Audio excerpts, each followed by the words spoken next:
3-4 suspect थे इसमें। उसके बाद सस्पेक्ट से हमने इंट्रोगेट और करने के बाद एक जो हमने शॉर्टलिस्ट किया दाऊद शेख करके, और उसको आज सुबह हमने उनकी मदद से, मोहसिन और जो लोग थे वहाँ के लोगों के, लोकल लोगों की मदद से उनको पकड़ा है। नवी मुंबई पुलिस को यशश्री शिंदे हत्याकांड में बड़ी सफलता हाथ लगी है।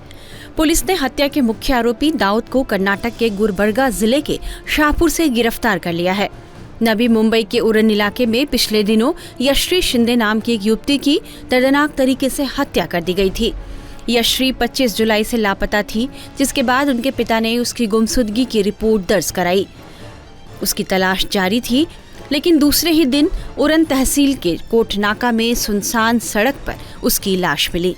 यशश्री का चेहरा पहचान में नहीं आ रहा था। उसकी कमर और पीठ पर चाकू के कई निशान पाए गए थे। बताया जा रहा है कि आरोपी ने उसके प्राइवेट पार्ट को भी बुरी तरह से कुचला था। यशश्री की हत्या के बाद आरोपी वेश बदलकर घूम रहा था। आरोपी की गिरफ्तारी के लिए कई टीमें गठित की गई थी।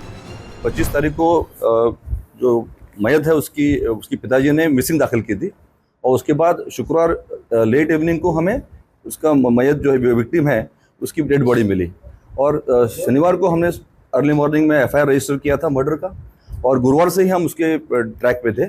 तो जो कुछ हमें इंट्रोगेशन उनके रिलेटिव्स, फ्रेंड्स, लोकल लाइट जो दे रहे थे और भी टेक्निकल इनपुट से हम जो मिल रहा था, उसके आधार पर हमने करीब 8 टीम DCP Zone 2 और DCP क्राइम साहब के और CP साहब के अंडर हमने बनाई थी। उनके गाइडेंस में काम कर रहे थे।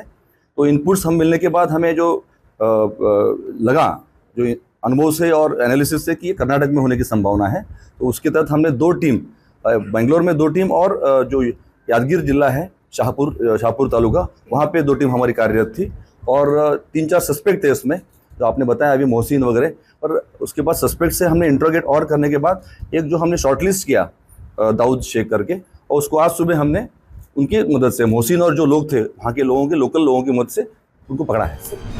पुलिस की जांच में यह भी सामने आया है कि पेशे से ड्राइवर दाऊद ने 2018 में 14 साल की यशश्री शिंदे को देखा और उसे टारगेट करना शुरू किया। उसे अपनी बातों में फंसाया। 2019 में वह यशश्री को ले गया और उसका शारीरिक शोषण करता रहा। 2019 में यशश्री के पिता ने अपनी बेटी के साथ हुई गलत हरकत के कारण उसके खिलाफ पोक्सो एक्ट के तहत FIR दर्ज कराई थी। जेल से छूटने के बाद वह कर्नाटक चला गया, लेकिन बाद में दोनों फिर संपर्क में आ गए। क्या दाऊद ने यशश्री से इस बात का ही बदला लिया? इस बारे में ADCP ने क्या जानकारी दी, ये सुनिए। आरोपी के ऊपर पोक्सो का केस दर्ज था इसके पहले, क्या वो उसने रिवेंज लिया है? ये इनिशियल जांच में कुछ इस तरह से आया? नहीं, प्राथमिक तपास में ऐसा कुछ दिख नहीं रहा है सर। लेकिन क्या फर्स्ट टाइम मुलाकात थी CDR में, उनके कंटिन्यूअस बातचीत या चैटिंग की बात सामने आ रही है, तो कंटिन्यूअस कांटेक्ट में थे, फ्रेंडशिप थी कोई? क्योंकि पास्ट में किसी परिवार की तरफ से पॉस्को का FIR दर्ज कराया गया। कांटेक्ट में हैं, पर उस कांटेक्ट में काफ़ी लोग हैं, मतलब अभी दोस्त हैं, तो बोल नहीं पाएंगे कि एक्चुअली उनका इंटेंशन क्या था, पर भी इंट्रोगेशन में समझेगा हमें। सर, पीड़िता का चेहरा बुरी तरह से खराब मिला था। अब जब पीड़िता का शव मिला था, क्या इसमें नजर आ रहा है, क्या आरोपी का ये किया धरा है उसकी आइडेंटिटी छुपाने के लिए, या फिर किसी और वजह से पीड़िता का चेहरा इस तरह से? नहीं, जो अब तक इन्वेस्टिगेशन सामने आया है, हमें जो PM करने जो डॉक्टर हैं उनसे भी हमने बातचीत की है, आयो ने, तो जो मेन कॉज ऑफ डेथ है वो है स्टैबिंग।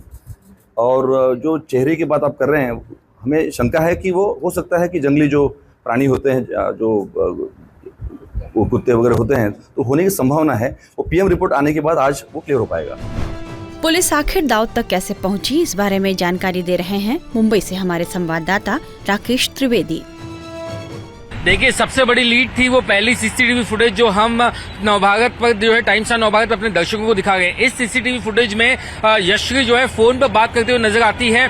2:14 पर शायद ये वही आखिरी कॉल था जिसे पुलिस ने पैनिक कॉल बताया। इसमें यशश्री अपनी एक सहेली को फोन लगाती है। शायद उसके पास ज्यादा वक्त नहीं था, इसीलिए जो लास्ट डायल नंबर था, यशश्री ने पैनिक में वही लास्ट डायल नंबर कॉल किया जो कि उसके परिवार का नहीं था, उसकी सहेली का था। उससे उसको इतना कहा कि मुझे बचाओ, मैं तकलीफ में हूँ, ये बोल करके उसने फोन कट कर दिया। और उसी के 8 मिनट बाद उसके पीछे पीछे दाऊद शेख जो है वो उसका पीछा करते हुए नजर आता है। ये जानकारी जो है ऋतिका गायकवाड़ नाम की जो सहेली है वो परिवार को देती है कि यशश्री का पैनिक कॉल आया था। इसके बाद परिवार जो है पुलिस के पास दौड़ता है, लेकिन जब तक पुलिस इस बारे में जांच करती तब तक यशश्री का फोन जो है वो बंद हो जाता है। और जहां की ये CCTV फुटेज है वहां से महज 50 से 100 मीटर आगे ही 48 घंटे बाद यश्वी की लाश मिलती है। यानी पुलिस को इस बात का अंदेशा है कि जो ये सीसीटीवी फुटेज 2:22 की है, तो हो सकता है कि तकरीबन 2:30 बजे के आसपास ही हत्या को अंजाम दिया गया और लाश को जो है एक झाड़ियों के पास, कचरे के पास फेंका गया और उसके बाद में वहां से ये जो आरोपी है वो फरार हुआ है। तकरीबन 48 घंटे तक किसी को इस बात की भनक तक नहीं लगी कि जो लाश है वो वहां पर पड़ी हुई है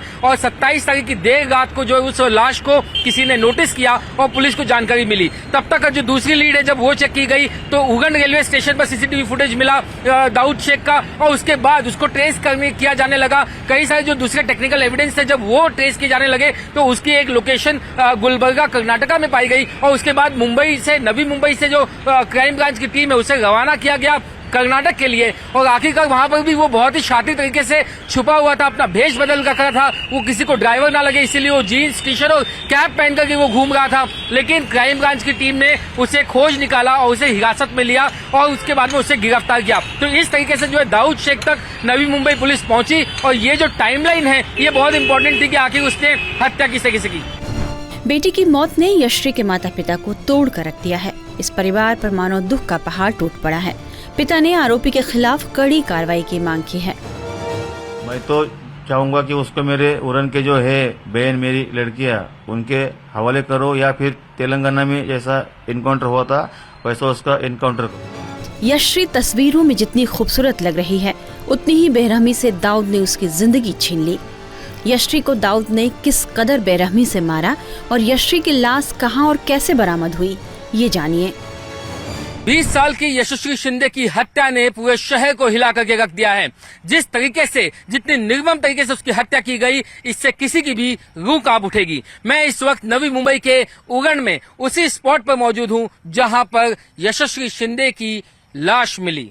ये लाश 27 तारीख को देर रात मिली। शरीर जो है वो पूरी तरीके से यहाँ पर एकदम विभत्स घटना को अंजाम देने के बाद यहाँ पड़ा हुआ था। उसका जो चेहरा है वो कोई पहचान न सके इसलिए उसके चेहरे को पत्थर से कुचल दिया गया था।